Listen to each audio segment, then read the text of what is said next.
नमस्कार, नवतेज टीवी देख रहे हैं आप और मैं आपके साथ हूं चंदा यादव। खबरों की शुरुआत करेंगे। कोटा में देर रात तेज रफ्तार कार उम्मेदगंज के मुख्य नहर में गिर गई और हादसे के बाद अफरा तफरी का माहौल हो गया। मौके पर पहुंचे गोताखोरों की टीम ने कार को बाहर निकाला, लेकिन कार सवार किसी भी व्यक्ति का कोई सुराग हाथ नहीं लग पाया। गोताखोरों की टीम अभी भी सर्च ऑपरेशन चलाकर कार सवार की तलाश कर रही है। फिलहाल पुलिस मामले की जांच कर रही है।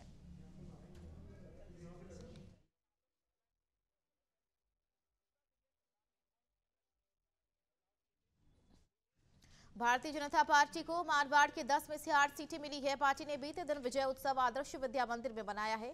युवाओं और महिलाओं से भरा यह पूरा कार्यक्रम भगवा रंग में रंगा नजर आया। इस अवसर पर भाजपा सांसद और विधायकों ने कहा कि प्रधानमंत्री नरेंद्र मोदी की जन कल्याणकारी योजनाओं से बूते आमजन में बीजेपी पर विश्वास जताते हुए प्रचंड बहुमत दिया है। इस दौरान राज्यसभा सांसद राजेंद्र गहलोत, कैबिनेट मंत्री जोगाराम पटेल सहित कई विधायक मौजूद रहे।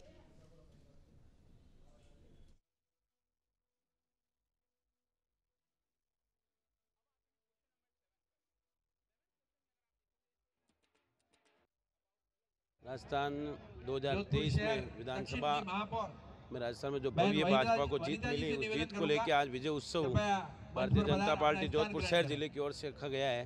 साथ में सांस्कृतिक कार्यक्रम है और जो 22 जनवरी हम सब के लिए एक इतिहास बनने जा रहा है। जो पिछले 500 सालों से जो प्रभु श्री राम का जो भव्य मंदिर बनना बाकी था और प्रभु का अपना स्थान ग्रहण करना था, वो नहीं हो पा रहा था। कई लाखों लोगों ने जब बलिदान दिए, अपने हंसते हंसते प्राण न्यौछावर कर दिए, उन सब का जो सपना पूर्ण होने जा रहा है। और 22 तारीख को भव्य मंदिर की प्राण प्रतिष्ठा है, उसको लेकर भी कार्यकर्ताओं में बहुत उत्साह है। हम सब कार्यकर्ता इस विजय उत्सव में सम्मिलित हुए हैं और सबको बहुत बहुत बधाई व शुभकामनाएं।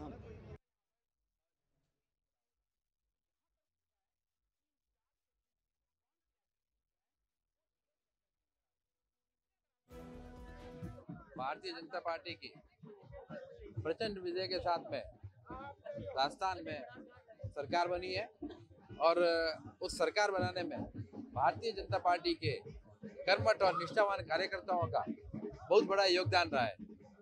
उन्हीं कार्यकर्ताओं के सम्मान में आज यहाँ विजय उत्सव का कार्यक्रम रखा गया है, जिसमें कि केंद्रीय जल शक्ति मंत्री मुख्य अतिथि रहेंगे, राज्यसभा सांसद राजेंद्र जी गहलोत रहेंगे और स्थानीय विधायक सूरसागर देवेंद्र जी जोशी, अतुल जी बंसाली, फलोदी विधायक पब्बा राम जी और लूनी विधायक और कैबिनेट मंत्री आदरणीय जोगाराम जी इस कार्यक्रम में पधार रहे हैं।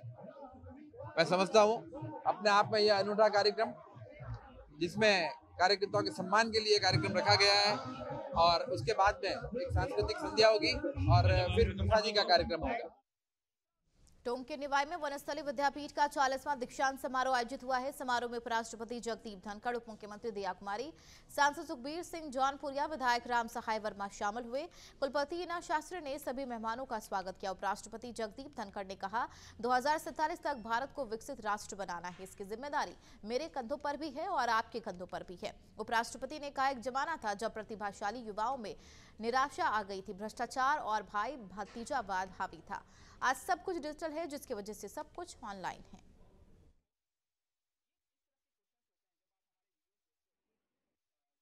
भारत की अर्थव्यवस्था दुनिया की 5 कमजोर अर्थव्यवस्था में मानी जाती है, बहुत कमजोर। और उन्होंने ऐसा करिश्मा किया कि कनाडा को पीछे छोड़ा, इंग्लैंड को पीछे छोड़ा, फ्रांस को पीछे छोड़ा, कई देशों को छोड़ा और आज भारत दुनिया में 5वीं आर्थिक महाशक्ति है। अब 2 वर्ष की बात बाकी है, जर्मनी और जापान भी हमसे पीछे हो जाए और भारत, जहां दुनिया की 1/6 आबादी रहती है, वो 3री बड़ी महाशक्ति बन जाए। ये सब क्यों हुआ है?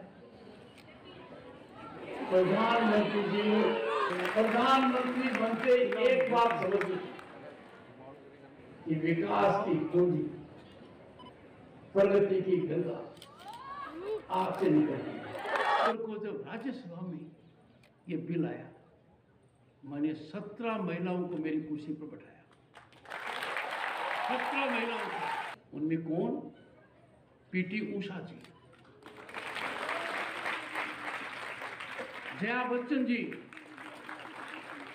नॉर्थ ईस्ट से कोयनाक जी, झारखंड से महुआ माझी जी, और जो टेबल पर बैठते हैं, मैंने कहा उस दिन टेबल पर सिर्फ राज्यसभा में काम करने वाली लड़कियां बैठेंगी, वो बैठेंगी। उपराष्ट्रपति भारत और राज्यसभा के सभापति की हैसियत से मैं संसद भवन को देखने के लिए आमंत्रित करता हूँ। और जिस अध्यापक से आप सबसे ज़्यादा डरते रहे हैं, उसको सदैव याद रखेंगे कि उन्होंने आपको बड़ा मजबूत बनाया है। वो बुजुर्ग हैं, उनको समय दीजिए। समय उनके लिए सबसे बड़ी दवाई है, उनमें बहुत बड़ी ताकत है। आपके लिए उन्होंने बहुत कष्ट सहे हैं, और ये आप करोगे तो ईश्वर की कृपा आप पर निश्चित रूप से होगी। हमारे देश के माननीय उपराष्ट्रपति श्री जगदीप धनखड़ जी यहाँ पधारे, और उनके साथ उनकी धर्मपत्नी डॉक्टर सुदेश धनखड़ जी भी पधारी हैं। और हमारे लिए बड़ी गर्व की बात है कि जो डॉक्टर सुदेश धनखड़ जी हैं वो वनस्थली की भूतपूर्व छात्रा रही हैं और हमारे परिवार की बड़ी सदस्य रही हैं। तो जैसा कि मैंने कहा भी था कि हमने अपने दामाद जी को भी हमने उनका स्वागत किया है, और साथ साथ में हमने अपने उपराष्ट्रपति जी को भी स्वागत किया है। और हमारे 234 PhD स्कॉलर्स को डिग्री मिली है, और हमारे करीब 4000 स्टूडेंट्स को ग्रेजुएशन और पोस्ट ग्रेजुएशन की डिग्री मिली है। साथ ही 119 हमारे स्टूडेंट्स को गोल्ड मेडल मिला है। ये बड़ी खुशी की बात है कि अपने अपने क्षेत्रों में अपने अलग अलग क्लासेस में बच्चे बहुत अच्छा प्रदर्शन कर रहे हैं, और उन सबको बहुत बहुत बधाई। आज वनस्थली विद्यापीठ का 40वां दीक्षांत समारोह संपन्न हुआ। माननीय उपराष्ट्रपति जी ने हमारे आमंत्रण को सहर्ष स्वीकारा, और अपनी धर्मपत्नी जी के साथ डॉक्टर सुदेश धनखड़ जी, जो हमारी भूतपूर्व छात्रा भी रही हैं, उनके साथ उन्होंने इस कार्यक्रम में शिरकत की। हमारी डिप्टी CM माननीय दिया कुमारी जी भी उनके साथ आई थी। तो आज के कार्यक्रम में उन्होंने हमारे विद्यापीठ में इतने वर्षों के चले हुए कार्य को बहुत सराहा। उन्होंने हमारी छात्राओं के कड़े परिश्रम, मेहनत और उनकी लगन को अत्यधिक सराहा, और उनको जीवन में आगे बढ़ने की प्रेरणा। अयोध्या में 22 जनवरी को रामलला की मूर्ति की प्राण प्रतिष्ठा भव्य कार्यक्रम होने जा रही है, जिसको अयोध्या राम मंदिर समिति की ओर से निमंत्रण पत्र भेजे जा रहे हैं। उसी कड़ी में चित्तौड़गढ़ में महंत श्री 108 सुदर्शनाचार्य जी को निमंत्रण पत्र दिया गया। उसी के तहत चित्तौड़गढ़ जिले की बड़ी सादड़ी श्री 108 महाराज सुदर्शनाचार्य जी को रामलला की मूर्ति प्राण प्रतिष्ठा कार्यक्रम का निमंत्रण मिला है।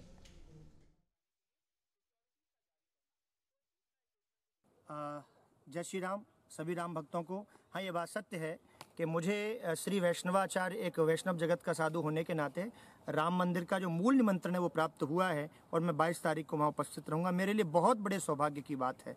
हाँ, ये जो आपने शंकराचार्य आदि की बात कही, तो मैं फिर आपसे कह रहा हूँ कि शंकराचार्य महोदय राम मंदिर में जा ही नहीं सकते संप्रदाय अनुसार, यानी उनकी पूजा पद्धति के अनुसार वो नहीं जा सकते। हमें शंकराचार्य महोदय से ये उम्मीद नहीं थी कि वो झूठ बोलेंगे अपने अनुयायी से, लेकिन वो जा नहीं सकते तो और बातों को कह रहे हैं कि मोदी ने ऐसा किया, कि मंदिर अपूर्ण है, कि मुहूर्त ठीक नहीं है। अरे कितने वैष्णव और कितने भक्तों ने राम मंदिर के लिए अपनी शहादत दी है, अपनी कुर्बानी दी है, और उसका अपमान कर रहे हैं श्रीमान हमारे शंकराचार्य महोदय। ये तो ऐसी बात हो गई, वो अपने पूजा पद्धति के अनुसार जा नहीं सकते, स्पष्ट बात ये है। इसलिए वो अन्य बातों का विरोध कर रहे हैं जो मूलतः है ही नहीं। आचार्य गणेश द्रविड़ जी हैं जिन्होंने मुहूर्त निकाला है, उनकी कलम पर सरस्वती विराजमान रहती है। जिन्होंने मुहूर्त निकाला है वो अपने आप में बहुत बड़े संत हैं, उनका मुहूर्त कोई फेल कर नहीं सकता है। ये सुंदर मुहूर्त है। उत्तर प्रदेश के अयोध्या में 22 जनवरी को होने वाले भगवान श्री राम की मूर्ति की प्राण प्रतिष्ठा की तैयारियां जोरों शोरों से की जा रही है। पूरे देश में इस दिन को दीपावली की तरह मनाने की तैयारी भी तेज है। कई समाजसेवी संस्थाएं कार सेवकों का सम्मान कर रही हैं। इसी के अंतर्गत चित्तौड़गढ़ में चित्तौड़ी आठम महोत्सव समिति की ओर से करीब 70 कार सेवकों का सम्मान निजी वाटिका में किया गया।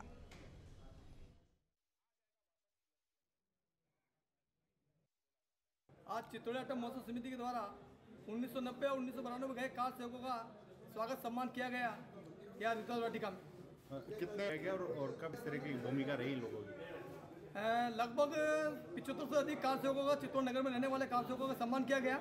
और ये वो सब कार सेवक हैं जो 90 और 92 की कार सेवक गए जिन्होंने गुम्बद तोड़ा उन सभी साहसिक कार सेवकों का यहाँ चित्तौड़ आठम महोत्सव समिति द्वारा स्वागत अभिनंदन किया गया।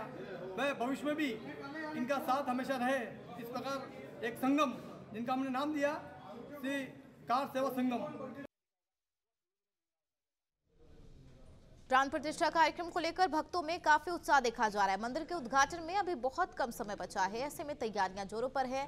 श्री राम मंदिर के निर्माण में देश के विभिन्न प्रांतों के किसी न किसी वस्तु का प्रयोग किया जा रहा है। ऐसा ही एक स्थान राजस्थान के भरतपुर जिले में स्थित बंसी पहाड़पुर है, जहां का लाल और गुलाबी पत्थर श्री राम मंदिर के निर्माण में उपयोग किया गया है। मंदिर निर्माण के लिए करीब 6 लाख घन फीट पत्थर अयोध्या पहुंच चुका है और 5 लाख फीट के आसपास अभी पत्थर पहुंचने बाकी है। इस पत्थर के हजारों साल की उम्र बताई जाती है। बता दें, इसकी खासियत है कि लोग जितना ज्यादा पानी डालेंगे उतनी ही दुगनी चमक निखरती है।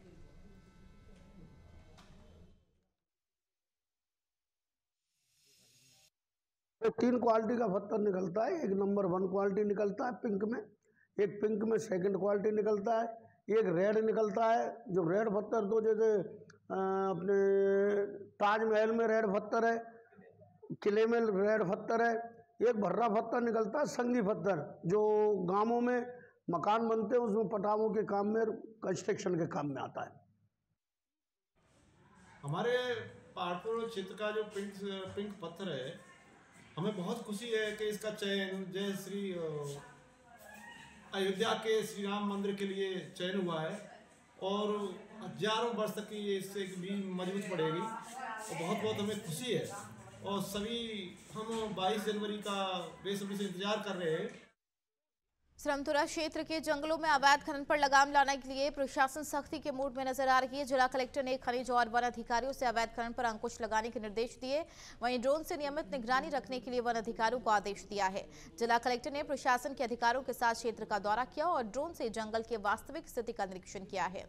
डीएम ने सख्त हिदायत देते हुए कहा, अवैध खनन और जंगली जानवरों की सुरक्षा को लेकर कोई समझौता नहीं किया जाएगा।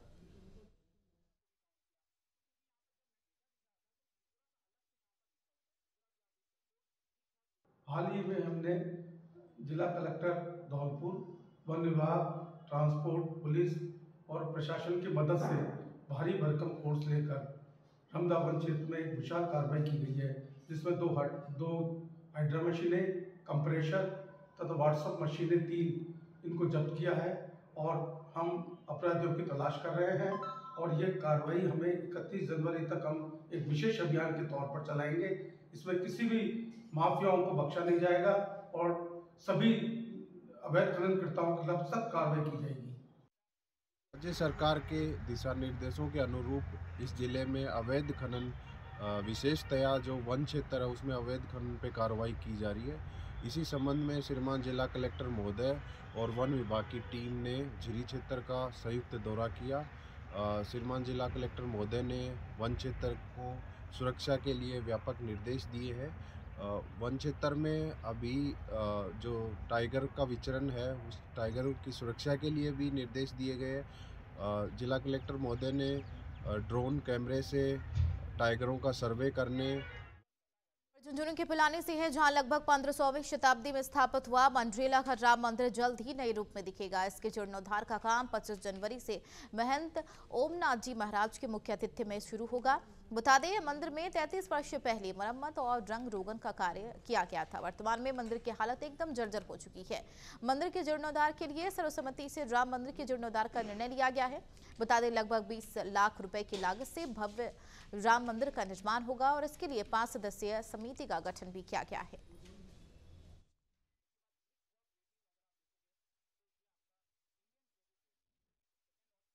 आगामी 22 जनवरी को अयोध्या राम मंदिर में प्राण प्रतिष्ठा होनी है। इस दिन पूरे देश में दीपावली की तरह हर्षोल्लास के साथ मनाया जाएगा।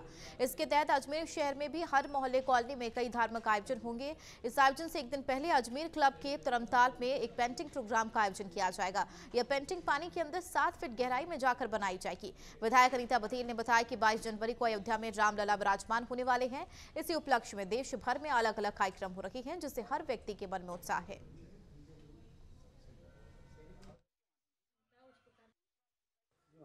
आगामी 22 तारीख को रामलला मंदिर में, अयोध्या के मंदिर में विराजने वाले हैं और इस उपलक्ष्य में पूरे देश भर में हर मंदिर में, हर कॉलोनी में छोटे मोटे कार्यक्रम, बड़े स्तर के कार्यक्रम, जिसकी जैसी क्षमता है उस प्रकार का कार्यक्रम आयोजित हो रहा है और बहुत बड़ा उत्साह उस 22 तारीख को दीपावली के तर्ज पर होने वाला है।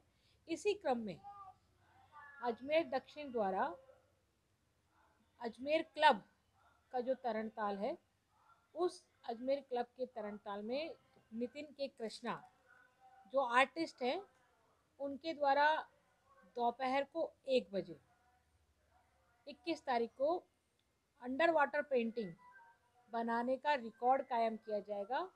ये under water painting 2x3 feet के फ्रेम में बनाई जाएगी। पहले भी नितिन द्वारा एशिया रिकॉर्ड और इंडिया रिकॉर्ड कायम किया जा चुका है। ये अपना ही रिकॉर्ड जो इन्होंने बनाया था, उस रिकॉर्ड हम इसमें श्री राम जी से संबंधित उनका मंदिर का चित्र और उनका चित्र बनाएंगे। ऑयल कलर से कैनवास के ऊपर ये बनाया जाएगा 21 तारीख को अजमेर क्लब के तरणताल के अंदर 1 बजे। कौन से कलर होंगे? इसमें ऑयल कलर से हम लोग इस पेंटिंग को बनाएंगे, जिससे वो पानी के अंदर नहीं घुलेंगे, वो चित्र कैनवास पे वो कलर आएंगे। लगभग इसमें 1.5 से 2 घंटा लगेगा पानी के अंदर। इसको हमारी पूरी टीम है जो लगती है, कलाकार तो एक होते हैं पर उसके साथ बहुत सारी हमारी पूरी टीम है जो अंडर वाटर प्रोजेक्ट में हमारे साथ काम करती है। हाँ, कोई भी आगे देख। उत्तर पश्चिम रेलवे जयपुर मंडल में यात्रियों की सुविधा के लिए Ajmer Delhi cantt Vande Bharat express rail सेवा गांधीनगर रेलवे स्टेशन पर ठहराव किया गया। अजमेर दिल्ली कैंट वंदे भारत एक्सप्रेस को सांसद रामचरण बोहरा और विधायक कालीचरण सर्राफ ने हरी झंडी दिखाकर रवाना किया। रेल मंत्री अश्विनी वैष्णव ने 12 जनवरी को जयपुर दौरे के दौरान अजमेर दिल्ली कैंट अजमेर वंदे भारत एक्सप्रेस के गांधीनगर जयपुर स्टेशन पर ठहराव की घोषणा की थी।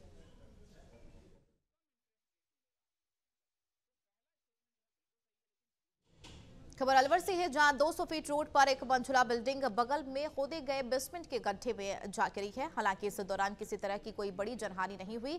बिल्डिंग गिरने से दुकान मालिक का लाखों रुपए का नुकसान हो गया है। इस गिरती हुई बिल्डिंग का वीडियो भी सामने आया, जो लगातार वायरल हो रहा है। वायरल वीडियो होने के बाद प्रशासन हरकत में आया और मौके पर पहुंचकर जानकारी जुटाई।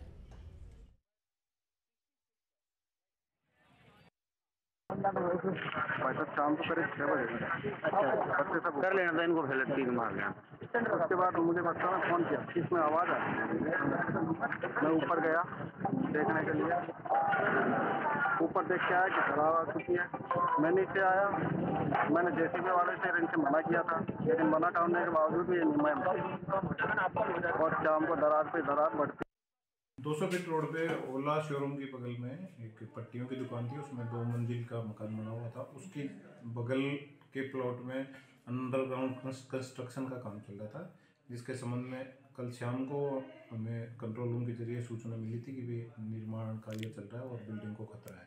तो मौके पे हम जब गए थे तो वहाँ पे कोई भी निर्माण कार्य चलता हुआ नहीं मिला। जेसीबी वगैरह कोई भी जो अंडरग्राउंड का काम चल रहा था उसमें कोई भी नहीं मिला। फिर भी हमने उसके मालिक का नाम पता करके उसको थाने पे आने के लिए फ़ोन किया था, और उस मकान जो बगल में मकान बना हुआ था उसको खाली करवा दिया गया था कल शाम को ही। राज्यपाल कलराज मिश्र गुरुवार को मेहंदीपुर बालाजी पहुंचे, जहां उन्होंने मुख्य मंदिर में बालाजी के दर्शन कर देश और प्रदेशवासियों की समृद्धि, संपन्नता और खुशहाली की कामना की है। रामलला प्राण प्रतिष्ठा के अवसर पर भेजे जाने महाप्रसाद के रूप में 51,000 किलो वजन से 2.5 लाख देशी घी के लड्डू के ट्रक को हरी झंडी दिखाकर रवाना किया। इस अवसर पर सांसद घनश्याम तिवारी भी उपस्थित थे। ट्रस्ट द्वारा महाप्रसाद के साथ 1 लाख राम नाम के दुपट्टे और 2000 कंबल भी अयोध्या भेजे गए हैं। खबर बानसूर के हरसौरा से है, जहां ग्रामीणों को पाइपलाइनों से गंदा और बदबूदार पानी पीने को मिल रहा है। लोगों का कहना है कि जिस तरह से गंदा और बदबूदार पानी की सप्लाई की जा रही है, उसे पीना मुश्किल है। ग्रामीण सुरेंद्र जांगी ने बताया कि सुबह सप्लाई के दौरान नालों से बदबूदार और पानी से साबुन जैसे झाग वाला पानी आया है, जिससे पीने को तो दूर बात कपड़े धोने की भी की जाए तो वो भी नहीं किया जा सकता। वहीं विभाग के जेएन आसम खान ने बताया कि आज ऐसी कोई जानकारी सामने नहीं है। आज हरसौरा में फिर से गंदा पानी आया है। मैंने एक वीडियो बनाई, उसमें देखा इतना भयंकर, इतना गंदा पानी आ रहा है, जैसे कि उस पानी के अंदर सर्फ, कपड़े धोने के बाद में जो पानी आता है ना, पानी हो जाता है कपड़े धोने के बाद में, वैसा पानी आया था आज, इतना गंदा पानी। फिर उनको अवगत कराया जेएन साहब को। अब देखते हैं क्या करते हैं, कोई कार्रवाई करते हैं नहीं करते हैं। पहले भी कोटा से है जहां जिला कलेक्टर डॉक्टर रविंद्र गोस्वामी ने जनसुनवाई की। जनसुनवाई में लोग कई तरह की समस्याएं लेकर पहुंचे। कई विभागों के अधिकारी जनसुनवाई में उपस्थित रहे, जिनको जिला कलेक्टर ने समस्याओं के निराकरण के संबंध में निर्देश दिए। वहीं वीडियो कॉन्फ्रेंसिंग के माध्यम से जिले के अन्य क्षेत्रों से जुड़े अधिकारियों को भी उनके क्षेत्र की समस्या के निराकरण के लिए निर्देश दिए गए। कोटा जिला कलेक्टर डॉक्टर रविंद्र गोस्वामी ने कहा, स्वास्थ्य और पारदर्शी प्रशासन देना उनका दायित्व है। इसी के तहत जनसुनवाई की जा रही है। देखिए, हमारा जो सरकार का मैंडेट है कि स्वच्छ, पारदर्शी और जवाबदेह प्रशासन हमें उपलब्ध कराना है, उसके तहत जिला स्तरीय जन सुनवाई आज आयोजित की जा रही है। इसमें अभी तक 109 तरह के प्रकरण, हमें 109 प्रकरण मिले हैं। उसमें जिन जिन विभागों के हैं उनके विभागीय अधिकारी भी यहाँ बैठे हैं। डीग में चल रही विकसित भारत संकल्प यात्रा के तहत कई ग्राम पंचायतों में शिविर आयोजित किए गए। जिला परिषद के अतिरिक्त मुख्य कार्यकारी अधिकारी देवेंद्र परमार ने बताया कि भारत सरकार की ओर से संचालित विभिन्न फ्लैगशिप योजनाओं की जानकारी आमजन तक पहुंचाने के लिए भारत संकल्प यात्रा के तहत शिविर का आयोजन किया गया। साथ ही शिविरों के माध्यम से योजना के बारे में जागरूकता पैदा करने और निर्धारित लक्ष्यों को प्राप्त करने को भी कहा जा रहा है। आज ग्राम पंचायत आऊ में विकसित भारत संकल्प यात्रा का फॉलोअप कैंप चल रहा है, शिविर चल रहा है, जिसमें सभी विभागों के कर्मचारी आए हुए हैं और सभी योजनाओं के लिए वंचित लाभार्थियों को चिन्हित किया गया है और उनको पूरा लाभ पहुंचाया जा रहा है। इसके सम्मान में भी है उज्ज्वला योजना है। मेरा नाम राधा है, आऊ की रहने वाली हूँ और खेत के 2000 मिलते हैं पैसे।